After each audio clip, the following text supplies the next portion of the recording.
Bonjour, toujours dans le cadre de la matière microbiologie générale, nous continuerons aujourd'hui le cours de bactériologie. Et nous allons voir un autre élément de structure cellulaire essentiel aux bactéries qui est le cytoplasme. Le cytoplasme des bactéries est dépourvu de certaines caractéristiques observées dans le cytoplasme des cellules eucaryotes, notamment le cytosquelette, le réticulum endoplasmique, les plastes et les mitochondries. Donc tous ces organites sont absents dans le cytoplasme prokaryote des bactéries. C'est un gel colloïdal contenant dans l'ensemble des constituants cytoplasmiques, c'est-à-dire qui se trouvent directement dans le cytoplasme. Il est composé essentiellement d'eau à hauteur de 80% et de substances organiques et minérales. Les principaux éléments constitutifs du cytoplasme sont d'abord cette région claire qu'on appelle la région nucléaire ou bien nucléotide qui contient essentiellement l'ADN. Ensuite, dans ce qui reste, c'est-à-dire cette région sombre, essentiellement il y a des ribosomes en quantité importante. En plus de ça, on peut rencontrer ce qu'on appelle des granules de réserve.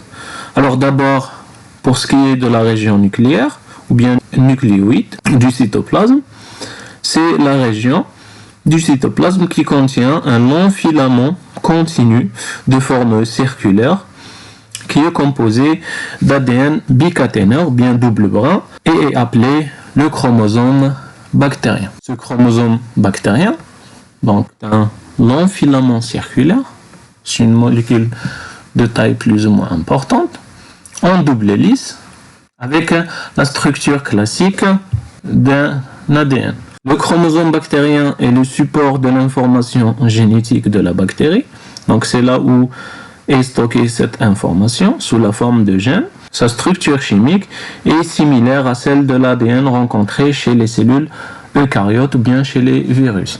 À savoir, c'est un polymère constitué d'un assemblage d'une molécule de phosphate, d'un sucre qui est le désoxyribose et d'une base nucléique qui peut être une des 4 bases suivantes, adénine ou guanine, qui sont un type de purine, ou bien thymine ou cytosine, qui sont un type de pyrimidine. Ensuite, chaque assemblage va former de longs brins qui vont s'assembler par complémentarité dans des sens inversés, 3', 5' et 5', 3', par complémentarité entre adénine et thymine, et guanine et cytosine, qui forment des liaisons hydrogènes.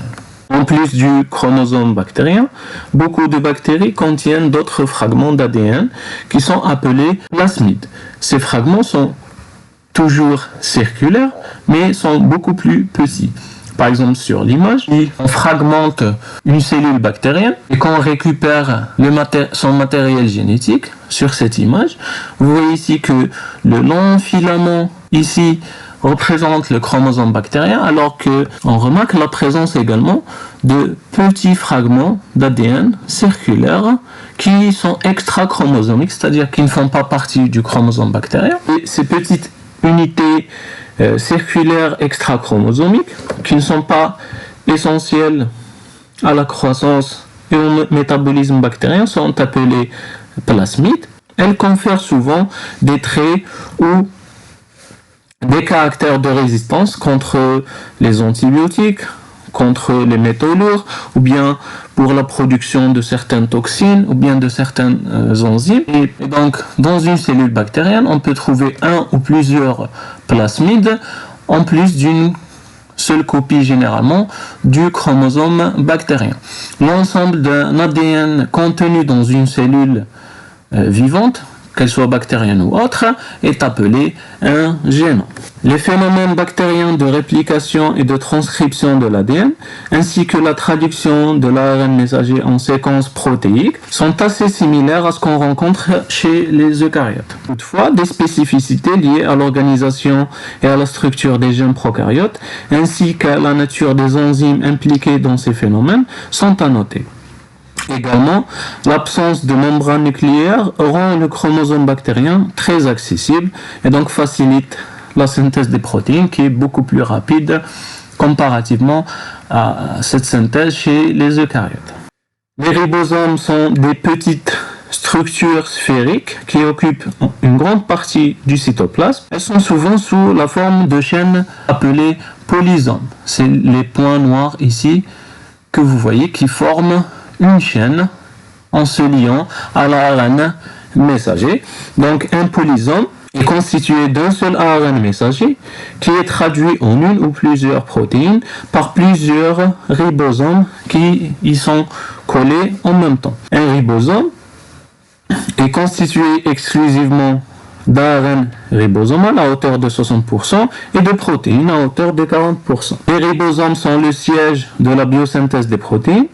C'est à leur niveau que les acides aminés s'unissent les uns aux autres par liaison peptidique pour former une chaîne polypeptidique. La bactérie peut accumuler de grandes quantités de substances organiques ou minérales en tant que réserve d'énergie qui forment souvent des granulations ou inclusions entourée généralement d'une membrane monocouche spéciale, c'est-à-dire différente par sa structure de la structure de la membrane cytoplasmique. De façon générale, chaque espèce ou bien groupe bactérien synthétise une seule catégorie de substances de réserve. Ces granulations, ou bien appelées également inclusions, peuvent renfermer des polymères qui peuvent être organiques, riches en énergie, notamment le glycogène, qui est un polysaccharide qu'on peut rencontrer également dans les cellules animales, ou bien l'acide polybêta-hydroxybutyrate, qui est un corps gras constitué par la polymérisation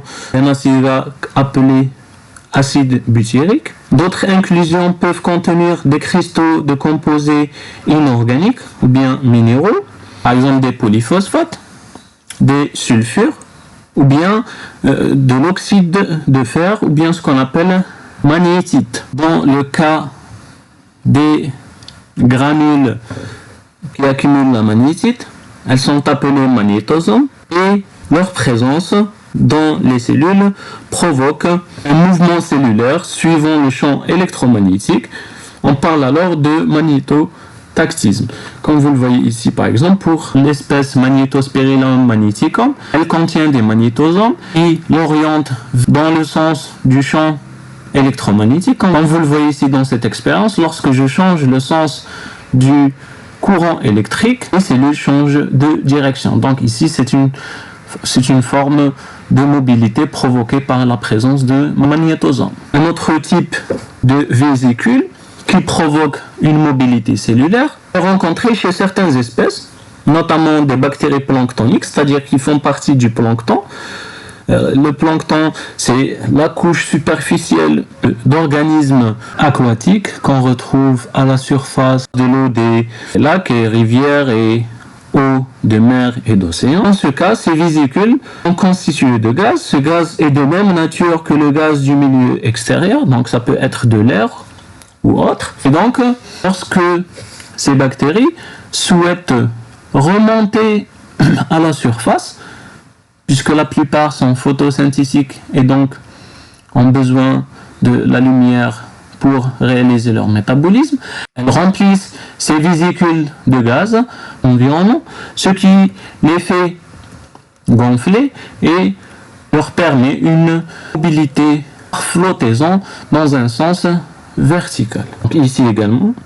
Voyons maintenant les principaux éléments non essentiels de la structure des cellules bactériennes, c'est-à-dire des organites présents chez certaines espèces bactériennes et qui peuvent être présents ou absents au niveau de leur structure selon leurs besoins, sans que cela influence directement leur survie. Nous commencerons d'abord par la capsule, qui est un enduit ou bien une muqueuse excrétée par certaines bactéries et qui entoure leur paroi. Donc, cette capsule, ou bien cette muqueuse, ou bien enduit, peut entourer une seule cellule, deux cellules, ou bien plusieurs cellules à la fois. Et elle est positionnée à l'extérieur de la paroi cellulaire. Cette capsule est généralement de nature polysaccharidique, bien polyolosidique, c'est-à-dire qu'elle est constituée uniquement de sucre, et dans certains cas, elle est de nature polypeptidique. Ça peut être constitué de polypeptides, notamment un polypeptide de l'acide déglutamique chez l'espèce Bacillus anthracis.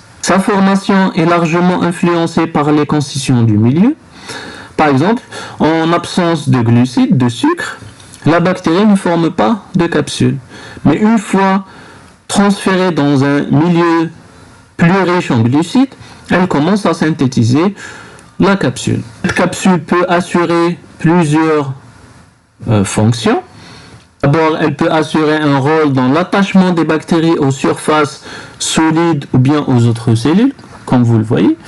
La formation de la capsule permet l'attachement aux surfaces, par exemple ici, mais également permet l'attachement des cellules entre elles, ou bien entre des cellules d'une espèce bactérienne avec d'autres espèces bactériennes, ou bien parfois les deux à la fois, notamment dans le cas de la formation de ce qu'on appelle un biofilm.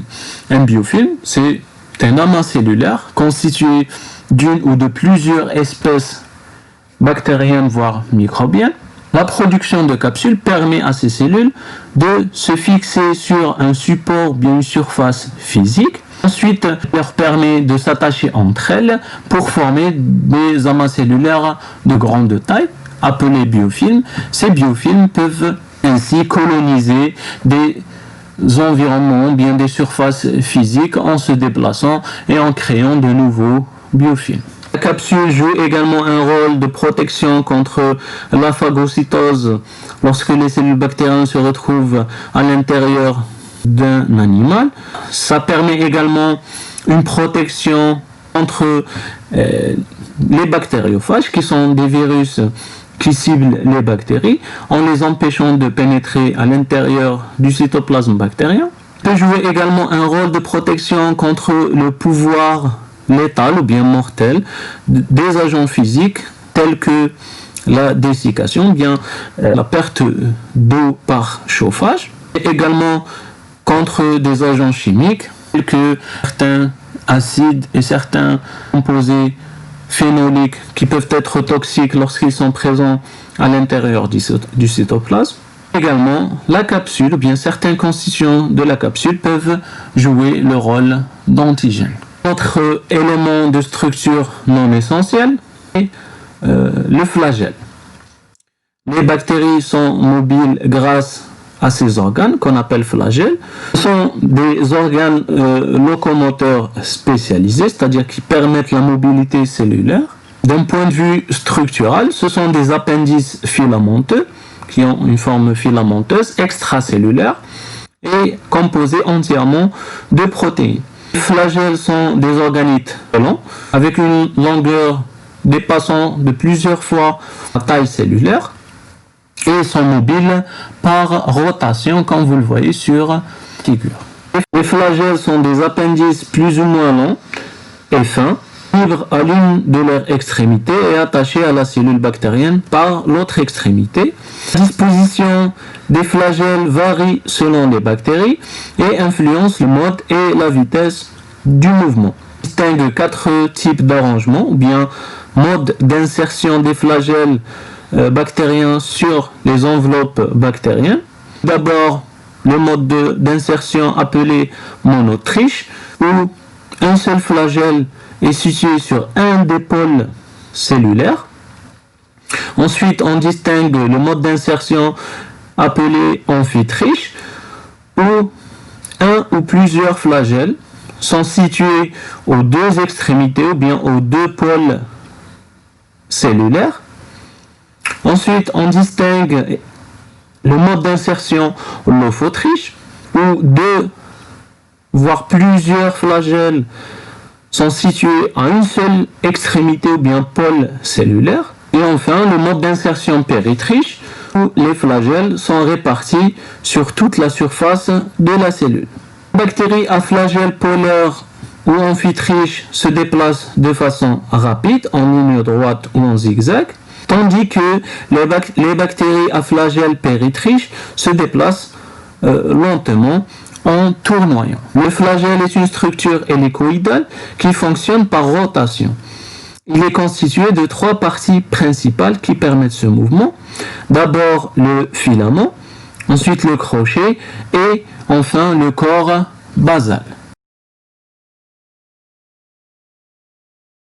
Le filament est la partie visible du flagelle. Il s'étend à partir de la surface de la bactérie, de la surface externe de la bactérie.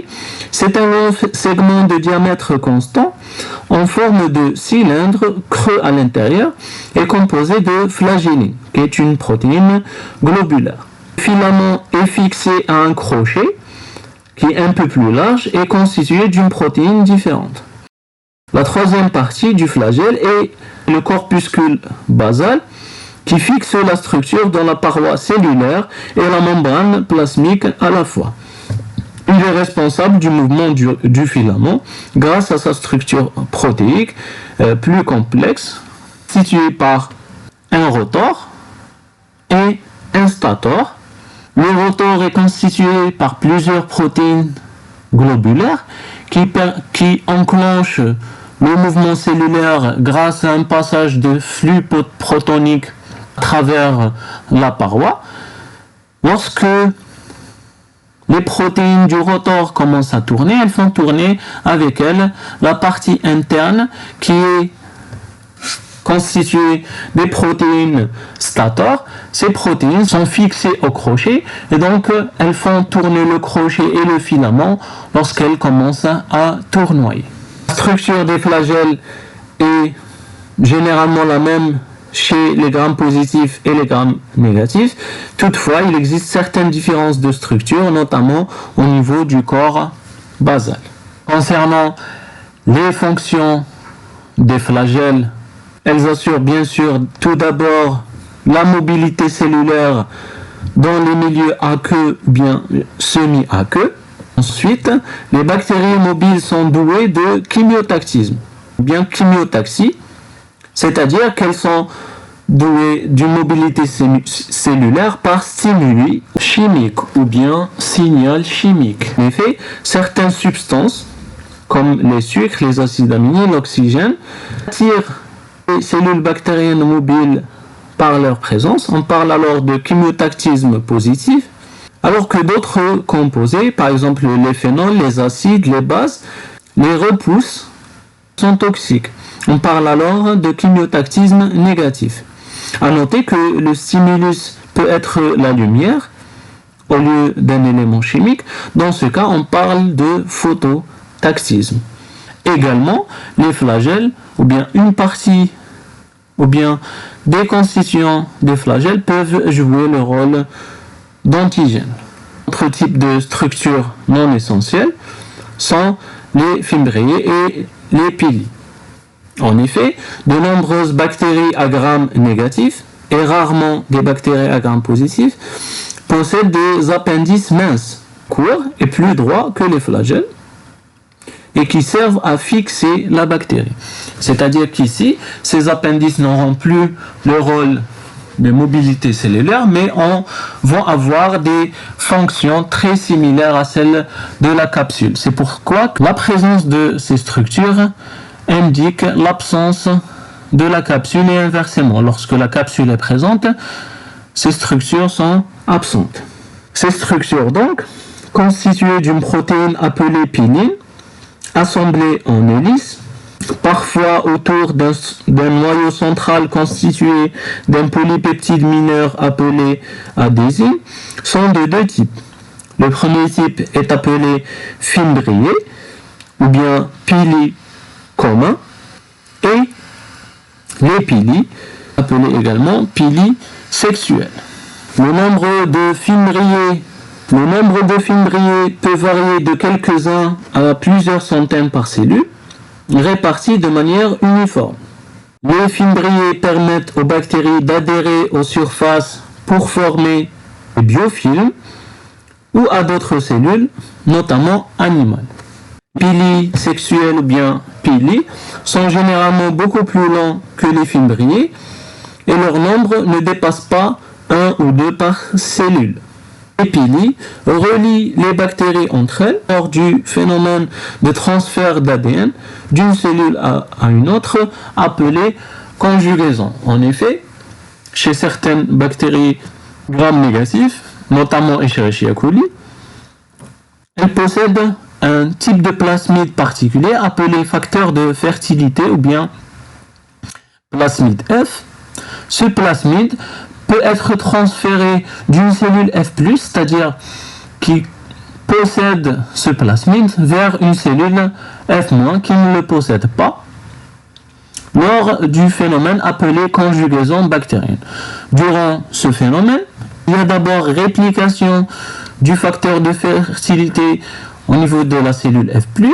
Ensuite, ce plasmide va être transporté vers la cellule F- via un pilus sexuel. Comme vous le voyez ici, une fois que ce plasmide est transféré, la nouvelle cellule, la cellule F- va être transformée en cellule F+, puisqu'elle va acquérir le plasmide de fertilité.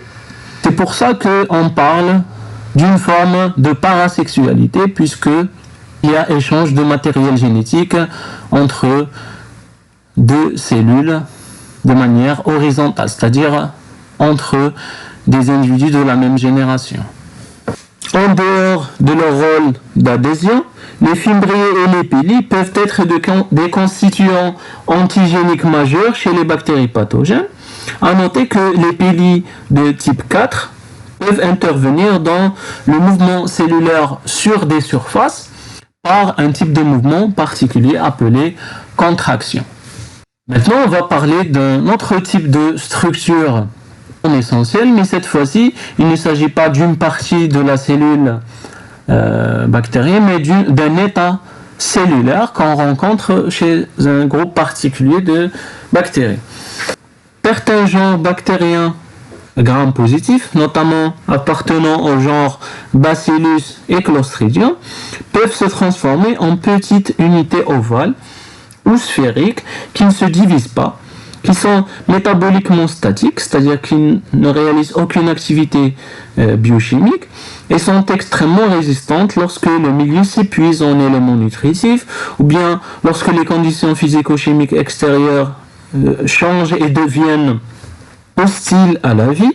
Par exemple, lorsqu'il y a augmentation de la température par chauffage ou bien par dessiccation, en absence d'eau, en présence d'agents chimiques toxiques comme les acides, les bases ou bien les phénols, lorsqu'il y a une baisse ou une augmentation du pH, en présence d'une quantité importante de rayonnement, etc.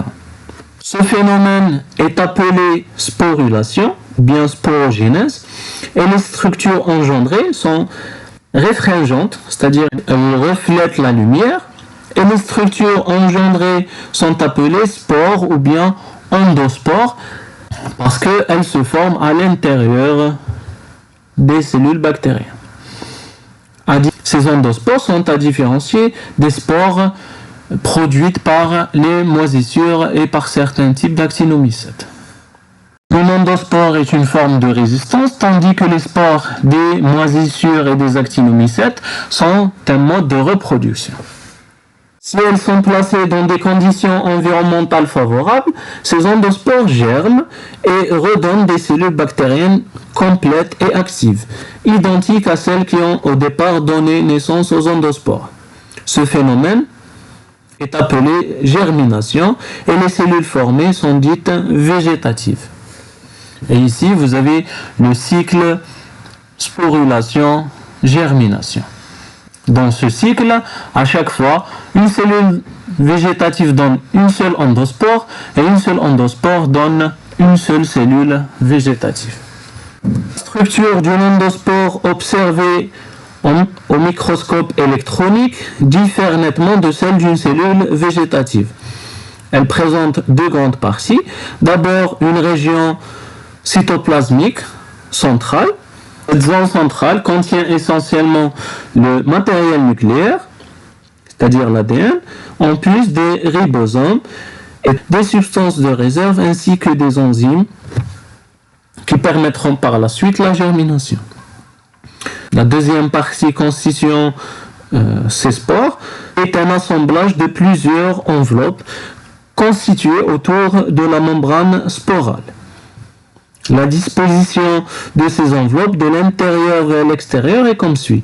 D'abord, on rencontre juste à l'extérieur de la membrane sporale qui est de la même composition que la membrane cytoplasmique. On retrouve la paroi sporale. Cette paroi entoure la membrane cytoplasmique et contient le peptidoglycane normal qui donnera après germination la paroi de la cellule végétative. Juste en dessus de cette couche, on retrouve une autre enveloppe appelée cortex. C'est une couche épaisse d'aspect monomorphe qui constitue 10 à 20% de l'ensemble de la spore. Le cortex est formé d'un peptidoglycane de structures différentes et une forte concentration de dipicolinate de calcium. Ce composé favorise la déshydratation de la spore, empêche la dénaturation de l'ADN par la chaleur et la dessiccation, et le cortex, de manière générale, permet une protection de la cellule contre les facteurs physiques de l'environnement. À l'extérieur du cortex, on trouve une double couche d'enveloppe appelée les tuniques internes et externes. Ces tuniques sont de nature protéique, elles représentent environ 20 à 25% de l'ensemble et elles sont complètement imperméables à l'eau et aux autres éléments chimiques de l'environnement. Elles sont responsables de la résistance aux agents chimiques. Enfin, à l'extérieur des tuniques, on peut, chez certaines espèces, rencontrer une quatrième enveloppe appelée exosporium. C'est une membrane lipoprotéique contenant 20% de sucre. À noter que la partie centrale, ou bien cytoplasmique, possède un pH plus acide que le pH du cytoplasme de la cellule végétative et contient de fortes concentrations de petites protéines acidosolubles qui ont un rôle de protection de l'ADN contre la dessiccation et l'action des ultraviolets et sont une source d'énergie lors de la germination. Lors de la sporulation et sous l'effet du stress environnemental, la multiplication des cellules s'arrête et la sporulation commence d'abord par la réplication de l'ADN chromosomique, puis la condensation d'une des copies de ce dernier au niveau d'une extrémité de la cellule. Cette étape est suivie par une division cellulaire asymétrique avec formation d'une double structure membranaire qui partage la cellule en deux parties inégales. L'une donnera naissance à la prespore et va contenir le chromosome bactérien, l'autre correspond à la cellule végétative qui porte la spore embryonnaire et qui est appelée sporange. Dans la sporange, la prespore va mûrir en s'entourant progressivement de ces différentes enveloppes et quand l'endospore est mûr, la paroi de la cellule végétative se rend et la cellule végétative meurt et libère l'endospore. Les différents stades cytologiques de cette sporulation sont résumés dans la figure suivante. Donc, d'abord, arrêt du cycle végétatif, arrêt de la division cellulaire, ensuite, division cellulaire inégalée, formation de la prespore et de la sporange, ensuite, développement des différentes enveloppes sporales. Ensuite, à la fin, une fois que la spore est mature, il y a libération de l'endospore et disparition de la sporange ou bien de la cellule végétative. Le diamètre de l'endospore peut être égal à celui de la cellule végétative. Il peut également être plus petit. Dans ce cas, on parle d'une spore non déformante. Le diamètre peut également être plus grand.